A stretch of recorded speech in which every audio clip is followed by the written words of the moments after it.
My family mocked my uniform, then the room snapped to attention. I was standing in the back of my cousin's wedding reception when my phone vibrated with a message from my commanding officer. Lieutenant Harris, need you to call ASAP. Issue with your family's benefit claim. 20 feet away, my brother was on the dance floor doing a terrible impression of me saluting. He'd borrowed my garrison cap, without asking, and was goose-stepping around while people laughed. My mother recorded it on her phone, grinning. Someone yelled, "Do the one where she yells at people." More laughter. I'd been home on leave for 72 hours. I walked outside into the hotel parking lot, past the valets and the decorative fountain that smelled like chlorine and pennies. My dress blues felt too tight across the shoulders. I opened my phone and pulled up my TRICARE account. There was a claim for $4,800 in dental work. Filed 2 weeks ago. Under my policy. For my brother Marcus. I hadn't authorized it. I pulled up my banking app next. Then my credit report. Then my insurance portal. 3 accounts I didn't recognize. 2 credit cards. 1 auto loan. All in my name. I changed my account passwords right there in the parking lot under the orange glow of a streetlight, while inside my family danced to Uptown Funk and no one noticed I was gone. That was the moment everything changed, whether my family was ready or not. The hotel air conditioning hummed through the hallway vents with a low mechanical growl that made my teeth ache. I could hear the bass from the reception thumping through the walls, muffled voices, the clink of silverware on plates. My uniform jacket was draped over my arm. The fabric smelled like the dry cleaner's starch and something metallic, maybe the metals, maybe just the scent of tension I couldn't shake. I was First Lieutenant Jordan Harris, Marine Corps, 29 years old, 7 years in, infantry officer. I was the one who paid for Dad's medical bills when his insurance lapsed. The one who sent money every month so Mom could keep the house. The one who co-signed Marcus's lease, his car note, his credit card for emergencies. I was the responsible one. The one who had it together. The one who didn't need help because I'd always been fine. My phone buzzed. A text from Mom. Where'd you go? Marcus wants a picture with you in uniform. I stared at it. He wanted a picture. After mocking me in front of 80 people. I didn't respond. I sat down on a bench in the hallway and opened my laptop. I'd brought it because I never fully unplugged, even on leave. I logged into my credit monitoring account and pulled the full report. Account 1. Credit card opened April 2024. Balance, $6,400. Minimum payment 60 days overdue. Account 2. Auto loan opened January 2024. $18,000 financed. 3 payments missed. Account 3. Personal line of credit opened November 2023. Balance, $9,200. Total fraudulent debt in my name, $33,600. I made a spreadsheet. Dates. Account numbers. Amounts. Institutions. I pulled up my email and searched for any notifications I'd missed.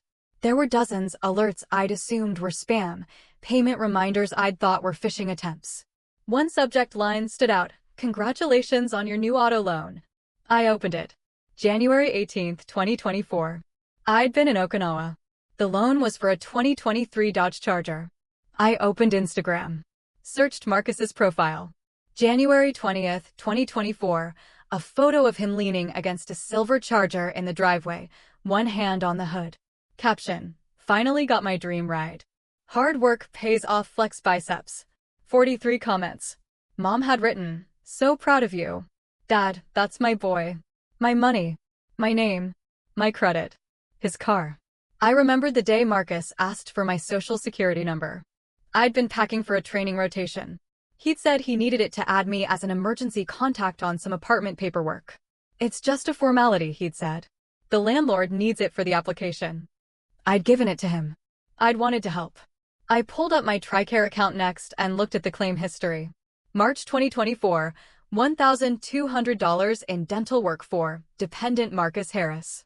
June 2024, $2,100 for an ER visit. Same name. August 2024, $4,800 for oral surgery. Marcus wasn't my dependent. He was 25 years old, employed, supposedly, and hadn't been a dependent since I'd joined the military. But someone had added him to my account. I clicked through to the account settings. The change had been made 14 months ago. Authorization signature. A scanned image of my signature, pulled from some document I'd signed years ago. I took screenshots of everything. The loans. The credit cards. The TRICARE claims. Marcus's Instagram posts with timestamps that matched the fraud dates.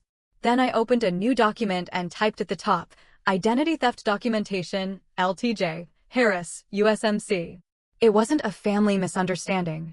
It was systematic fraud. I called my command duty office. It was 2100 on a Saturday, but someone always answered. Duty officer, Captain Reyes. Sir, this is Lieutenant Harris. I've discovered fraudulent accounts opened in my name by a family member. It's affecting my security clearance status. I need to report it and get guidance on next steps. There was a pause.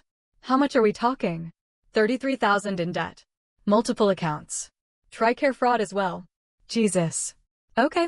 You need to file a report with the Provost Marshal's office on Monday. I'll notify your CO. You're not in trouble, but this needs to be documented immediately. Do you have evidence? Yes, sir. Extensive. Good. Preserve everything. And Harris, are you safe? I'm at a wedding, sir. That's not what I asked. I looked down the hallway toward the reception. I could hear my brother's laugh cutting through the music. I'm safe, I said. Keep it that way. I called USAA next. Fraud Department. I explained the situation, active duty Marine, identity theft by family member, multiple accounts. They put me on hold. 5 minutes later, a supervisor picked up. Lieutenant Harris, I'm seeing the accounts you're referencing. I'm going to freeze all 3 immediately and flag them for investigation. You'll need to file a police report and send us a copy. We'll also need your military ID and a statement. How long until they're removed from my credit? The investigation takes 60 to 90 days. But we can issue a letter immediately stating the accounts are under fraud investigation, which will help with your command and security clearance review. Do it, I said. One more thing, the supervisor said. The auto loan, it's in default. The lender's been trying to contact you for weeks. If this goes to collections, it'll escalate fast. I never took out that loan. I understand. But until the investigation concludes, you're still listed as the borrower. You need to get ahead of this legally. I thanked her and hung up. Then I Googled Military Family Fraud Attorney North Carolina. The reception doors opened. My sister Claire came out, holding a glass of champagne, smiling. She was 2 years younger than me, worked in pharmaceutical sales, made good money, but somehow always needed help with rent. There you are, she said. Mom's looking for you. What are you doing out here? Working, I said. She rolled her eyes. You're always working. It's a wedding, Jordan. Relax. I looked at her. Did you know Marcus opened credit cards in my name? Her smile faltered. What? 3 accounts. A car loan. TRICARE fraud. All in my name. Did you know? She shifted her weight, glanced back toward the reception. I don't know what you're talking about. Claire. Okay, look, she said, and her voice dropped. He mentioned something about needing your info for a loan cosign, but he said you'd agreed to it. I didn't. Well, I didn't know that. He's your brother. I thought you were helping him. By committing fraud? Her face flushed. Don't be dramatic. It's not fraud if it's family. I stood up. Yeah, it is. I walked past her, back into the reception. The music was loud. Too loud. A Beyoncé song I couldn't name. People were line dancing. My mother was at the head table, talking to my Aunt Linda. My father was at the bar. Marcus was still on the dance floor, my garrison cap still on his head. I walked straight up to him. Give me my cover, I said. He turned, grinning. What? My hat? Give it back. Relax, Jordan. It's just a joke. Now. Something in my voice made him stop. He pulled the cap off and handed it to me. Jesus. It's not that serious. I looked at him for a long moment. He smelled like whiskey and cologne. His eyes were glassy. We need to talk, I said. Not now.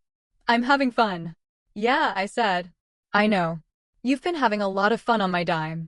His smile dropped. I turned and walked out. I didn't go back to my parents' house that night. I checked into a base hotel at Camp Lejeune, an hour away. The room smelled like industrial cleaner and old carpet. I sat on the edge of the bed and called a lawyer. The attorney's name was Monica Vasquez. She specialized in military legal issues and identity theft. I explained everything: my family, the accounts, the TRICARE fraud, the car.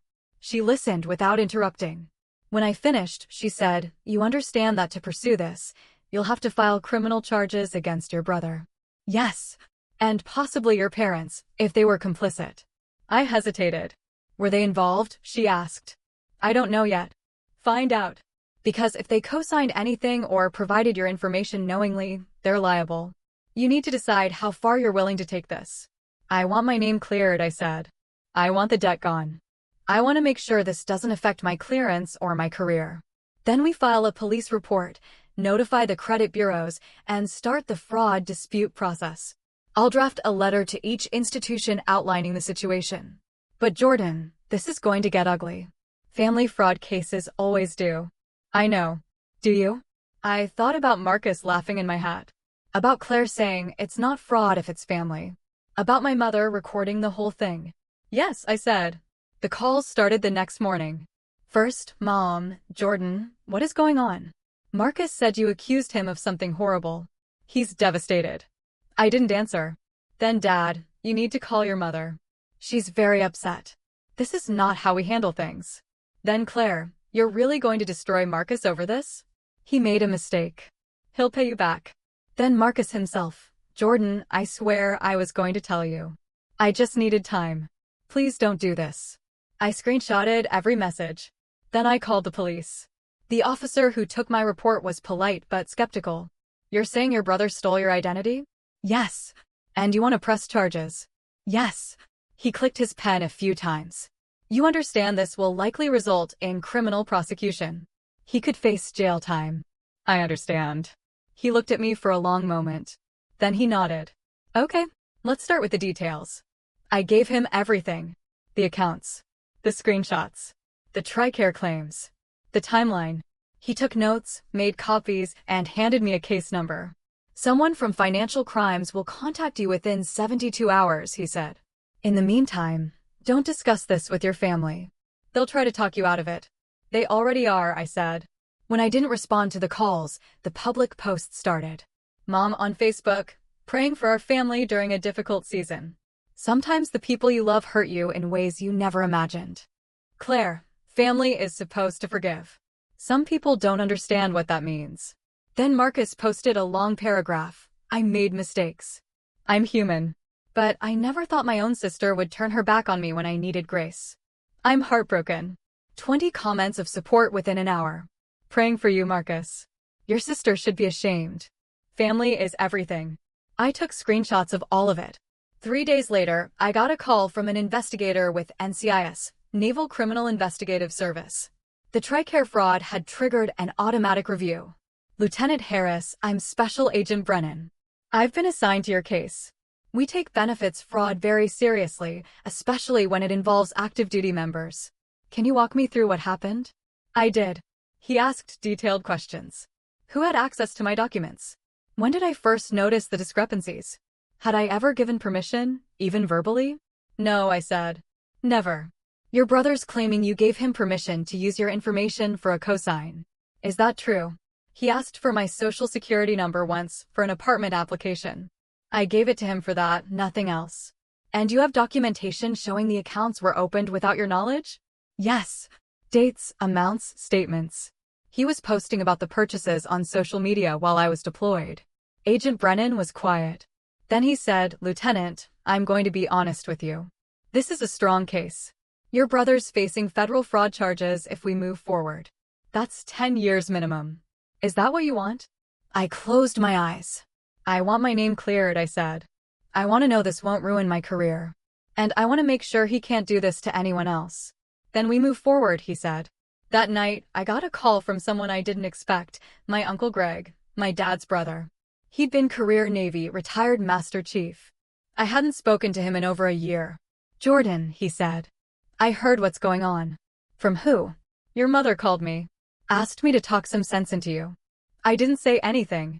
She told me you're pressing charges against Marcus. Said you're trying to ruin his life.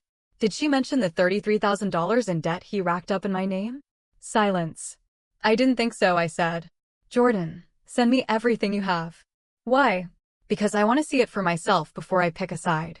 I sent him the files. All of them. 2 hours later, he called back. Jesus Christ, he said. Yeah, your parents know about this? I don't know. I'm trying to find out. Jordan, listen to me. I went through something similar with my ex-wife. She opened cards in my name, ruined my credit. It almost cost me my clearance.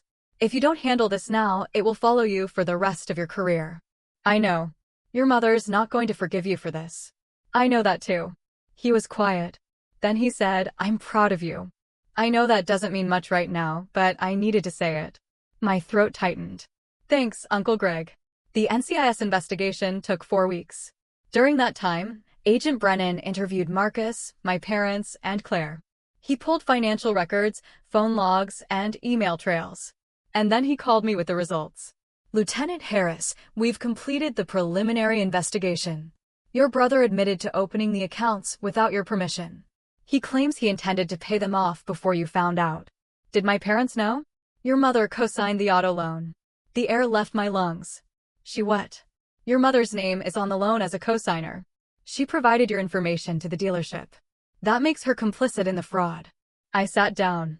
Jordan, are you still there? Yeah, I said. I'm here. We're recommending charges for both your brother and your mother. Fraud, identity theft, and benefits misuse.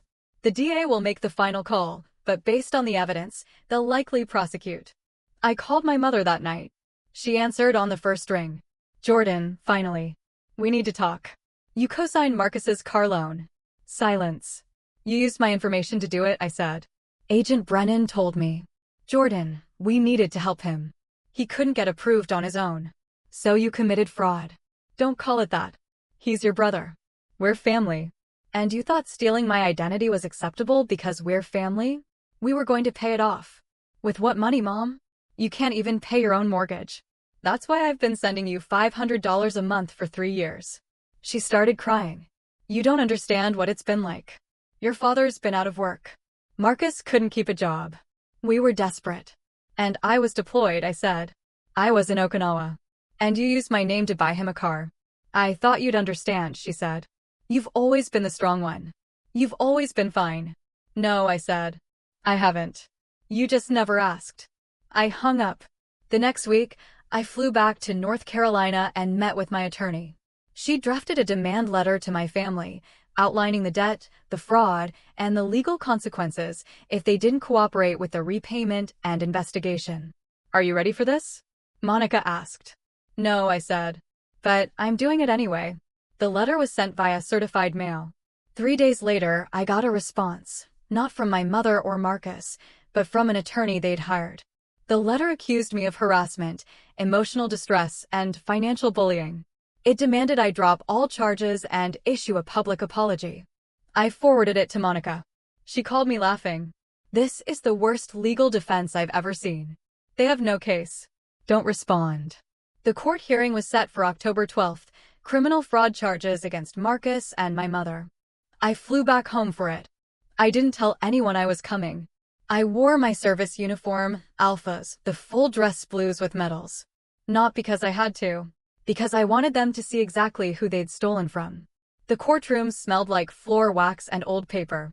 My family sat on the other side, Mom, Marcus, Claire, Dad, Aunt Linda. They all stared when I walked in. The prosecutor presented the evidence. Bank records, TRICARE claims, Instagram posts, the co-signed auto loan with my mother's forged authorization using my information. Marcus's attorney argued that it was a family misunderstanding, that Marcus had intended to repay everything, that I was overreacting. The judge looked unimpressed. Mr. Harris, she said, did you open credit accounts in your sister's name without her permission? I thought she wouldn't mind, Marcus said. That's not what I asked. He looked down. Yes. The judge turned to my mother. Mrs. Harris, did you provide your daughter's social security number and personal information to a car dealership without her consent? My mother's voice shook. She's my daughter. I didn't think. Answer the question. Yes. The judge ruled. Marcus was sentenced to 18 months probation, restitution of $33,600, and 200 hours of community service. My mother was sentenced to 12 months probation and joint restitution liability. Both were barred from accessing any of my financial accounts or benefits. Marcus stared at the floor. My mother cried. Claire wouldn't look at me. Outside the courthouse, my father caught up with me. Are you happy now? He said. You've destroyed this family. I turned to him. Answer one question. What? When's my promotion board? He blinked. What? I'm up for captain in 4 months. When's my board? Silence. What's my MS? Nothing. Do you even know what base I'm stationed at? He looked away. You don't know anything about my life, I said. You only call when you need money. So don't talk to me about family. I walked away. That night, I posted on Facebook for the first time in over a year. Jordan Harris. Some of you have seen posts suggesting I've turned my back on family. Here's the truth. My brother opened $33,600 in fraudulent debt in my name. My mother co-signed a loan using my stolen information. Both have been convicted of fraud. I didn't do this out of spite. I did it because I'm an active-duty Marine and identity theft affects my security clearance, my career, and my ability to serve. I'm sharing this because silence protects the wrong people. If you've been the reliable one in your family, the one expected to sacrifice, to forgive, to stay quiet, know this. Boundaries aren't betrayal. They're survival. I'm done being the one who's always fine. I attached the court order, redacted financial statements, and a screenshot of Marcus's Instagram post with the car. Then I hit post. The comments came fast. Some supportive. Some hostile. Some from people I hadn't spoken to in years. Uncle Greg commented, "Proud of you, Marine. Stay strong." Claire messaged me privately, "I hope you're happy. You've ruined everything." I blocked her. The next 6 months were hard. I went to therapy. I worked with financial counselors to rebuild my credit. I got promoted to captain. I moved to a new duty station in California and started fresh. I didn't talk to my parents. I didn't talk to Marcus or Claire. Some relatives called that cruel. I called it peace. In March, my mother sent a letter. "Jordan, I know I hurt you. I made terrible choices. I'm sorry. I hope one day you'll forgive me." I read it twice. Then I filed it away. Maybe someday. But not today. By summer, I had money in savings again. I bought a small condo near base. I adopted a dog. I started hiking with other officers on weekends. I built a life that didn't revolve around fixing other people's problems. Uncle Greg visited in July. We sat on my patio, drank beer, and talked about deployment stories. "You did the right thing," he said. "I know," I said. And I meant it. I'm not going to tell you this story has a perfect ending. My family didn't apologize and hug and make everything okay. What happened is this: I set boundaries. I enforced them. I rebuilt my life on my terms. Some family members respected that. Some didn't. Some are still making restitution payments. Some I'll never speak to again. And I'm okay with that. Because I learned something important. Love without respect isn't love. It's obligation. And I'm done living my life out of obligation. If you're the reliable one, the one everyone expects to give, to fix, to forgive, listen to me. You don't owe anyone your peace. You don't owe anyone access. You don't owe anyone forgiveness they haven't earned. You get to decide who stays in your life. You get to decide what you're willing to carry. You get to decide when enough is enough. And if they call that selfish, let them. Because protecting yourself isn't selfish. It's survival. Have you ever been the reliable one in your family, the person expected to sacrifice everything while others take and take? What was the moment you finally said enough, and what did it cost you? Drop your story in the comments. You're not alone. And if this story resonated with you, hit subscribe. There are more stories like this. People who chose themselves, set boundaries, and rebuilt their lives without apology. This is Jordan. And I'm doing just fine.